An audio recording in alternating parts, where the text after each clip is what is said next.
I'm going to share a memory back when I was 16 years old. That would have put it back around 1962, maybe 63. I was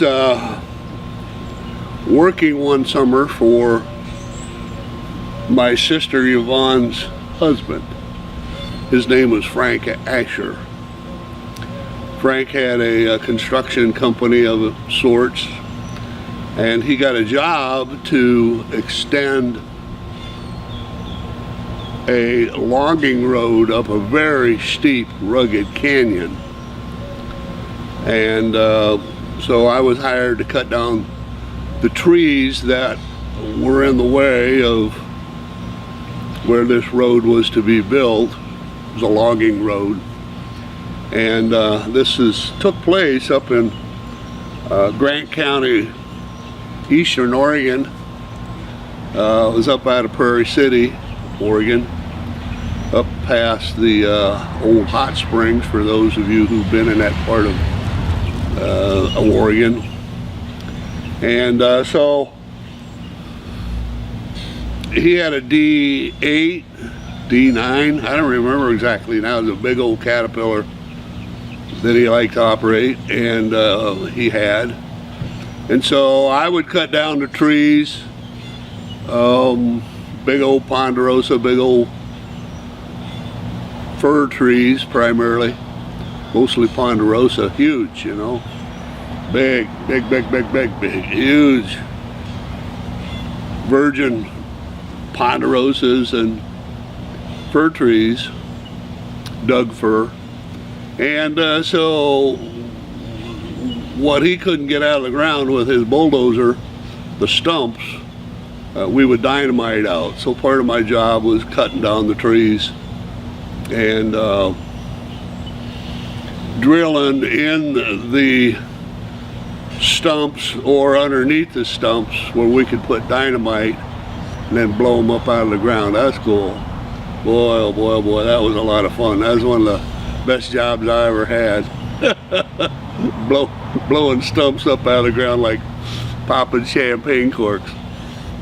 But anyway, this is a story about this huge rock going down the side of the mountain. I won't make this the dynamite story. This is the huge rock going down the story. It was one of the most awesome things I've ever seen in my life. Raw power. Well, okay, so let's build a progression here. So we were working for weeks and weeks, just extending this road up this very steep canyon, rugged and steep. And so they put this road right through a big old rock cliff. And so what Frank had to do was plow a road right through that center of that rock cliff. And so he hired a guy, a powder monkey. I worked with the powder monkey, and we drilled holes in that big old rock, and we'd stuff dynamite in it and blow out chunks and blow out chunks. And finally we got some sort of a road that went through there. Now we're talking about a cliff that was probably 30 yards until we got to the other end of it. Big old rock cliff, hard rock. So we basically got a road through there, but it wasn't tall enough to haul logs on log trucks, so we had to elevate it higher and higher. And he'd finally let the powder monkey go, and I would take a jackhammer, 8/16, stick that sucker up chest high and try to hold it there and drill holes into the rocks, and then I would stuff them with dynamite, and we'd touch that off and blow off rocks. So finally we were getting behind schedule. We weren't doing so well, and so he hired another guy that had a big Caterpillar tractor, I think a D8 too, D9, I don't remember exactly, big. And the intention was to blow. We had this big old rock overhang over the road, and we needed to get that off there. So we drilled and drilled and drilled and drilled and put lots of dynamite in the holes and touched that baby off.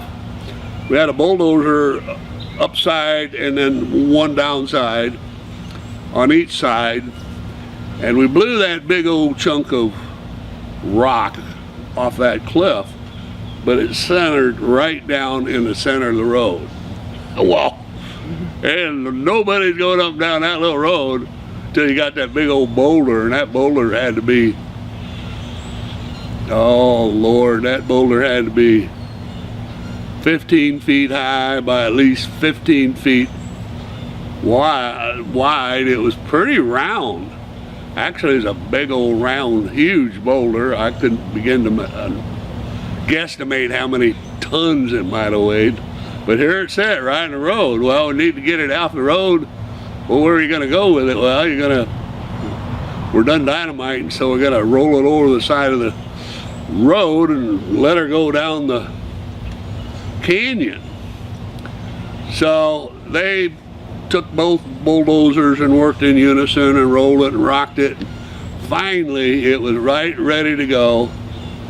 And boy, down it went. Didn't have a camera. Wish we'd have had a camera in those days. That thing took off down the canyon, building momentum with all the weight behind it, and that thing started moving, and then it would start jumping. If there was any indentation, it would jump like a little ski lift, and that thing would start going airborne, and it would hit these big old ponderosa trees down there, fir trees, and snapping them like toothpicks.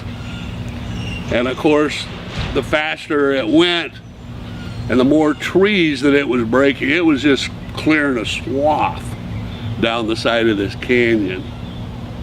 And it was breaking up some, but lo and behold, here was a lumber truck hauling logs on a road down below. And we were thinking, oh my gosh, if this thing keeps going, it could hit that logging truck, kill that log truck driver. So the noise this thing was making, popping these trees, they must have wiped out 100 or more ponderosa trees, beautiful virgin, huge ponderosa trees and fir trees.